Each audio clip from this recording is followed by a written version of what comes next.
your time today. We just heard there the mother of one of the students killed in the crackdown on protests. Can I ask you, will your government apologise and resign following the violence and the deaths of so many students? Well, thank you for your question. The story you just played, it was really heartbreaking. There's no doubt about that. But there's some more to it in the whole story. I mean, still the global media are stuck into an equation, which is a binary, which is the government versus the student protesters. But that's not the case at all. There's a third-party infiltration and involvement into this, and the third party being the BNP and Jamaat and Shibir, the Islamic radicals who are actually carrying out some of the destructions and the violence. And very unfortunately, of course, some people got stuck into the situation and we saw the casualties. Therefore, the government has declared to form, and actually has been already formed, a judicial inquiry committee, and that is going to be independently, thoroughly investigate everything, each one of the casualties, and then bring the perpetrators or the responsible people to book. That is our commitment. But let me give you some context in this. If I can give you some context, that will help you understand. During the protest, first of all, you mentioned in 18th July, all this thing happened. Most of the people don't know on 18th July, there was no quota in the country because the court already made a declaration on the status quo of the High Court verdict.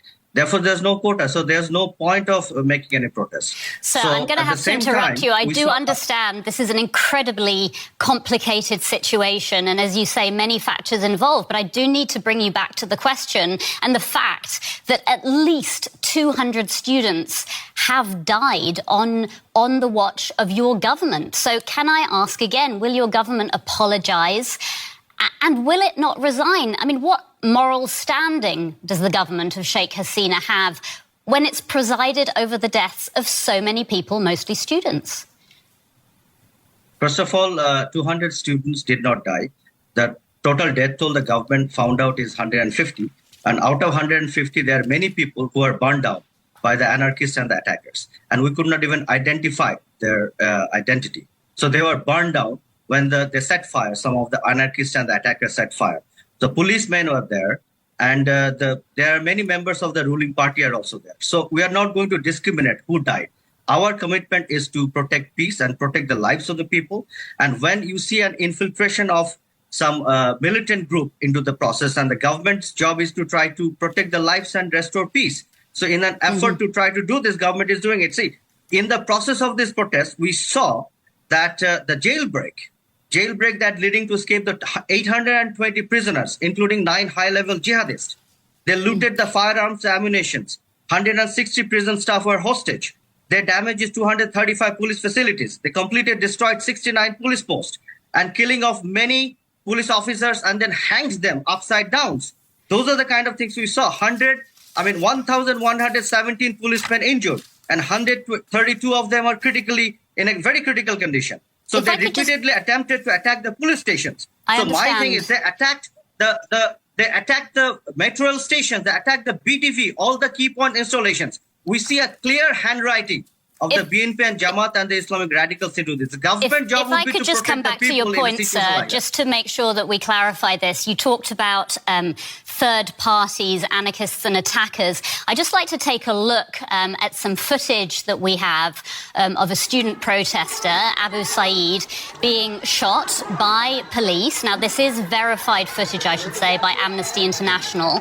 And it is just one example of police violence. So what can you tell our viewers about such incidents of seemingly obvious brutality by the police, not by third parties?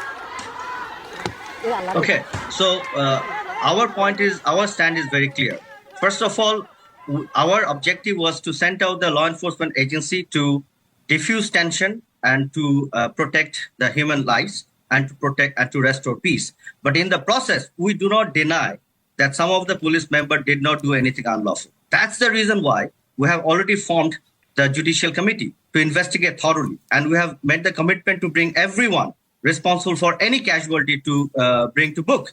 That's what we have said it clearly. But now tell me, the leaders of the student protesters, they also claimed and clearly mentioned, and it's on the media, that they also denounced all these destructions and the violence. They also said they don't want to be the shield and be abused by the third party, the militant force, to create anarchy in the country. So our position and the student leaders' position is also the same on this particular situation. Some of the students who lost their friends right next to them, they came out to the social media and said they believe their friend did not get killed by the police because the distance between them and the police and so many people between them were there.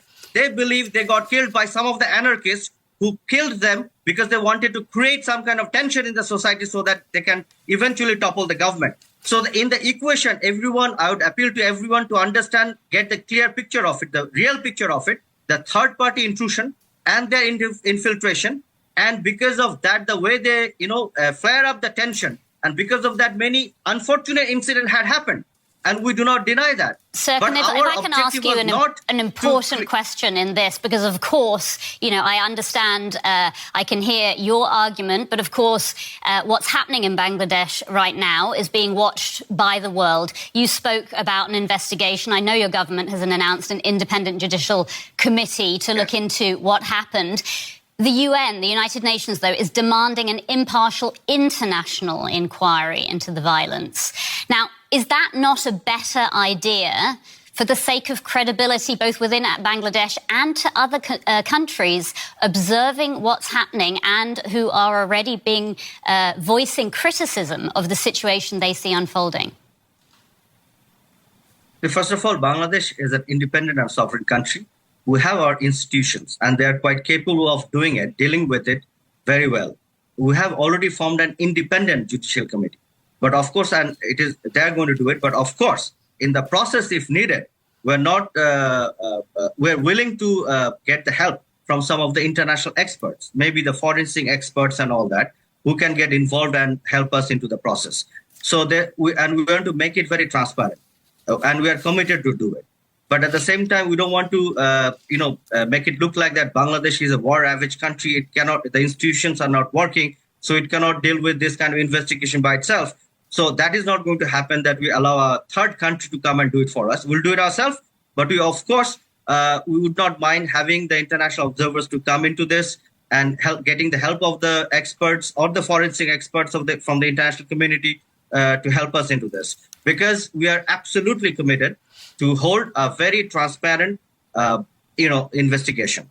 And we are absolutely committed to bring everyone responsible to bring to book.